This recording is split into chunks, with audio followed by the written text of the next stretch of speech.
What is the most unprofessional thing you've done at work? My wife and I worked at a carpet store and my wife ended up sleeping with the owner of the company, so I divorced the jerk, but I kept working at the company because the economy sucked and I had new attorney bills to pay.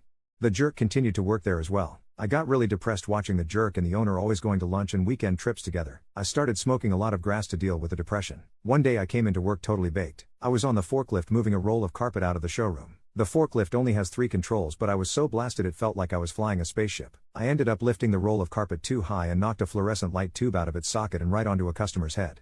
The owner came over and proceeded to tear me a new one. The customer's face was cut in a few places and he was bleeding pretty good, but he was tough and told the owner everything was fine and accidents happen. After the customer left, the owner continued to chew me out and told me that I was fired as soon as he could find another warehouse manager.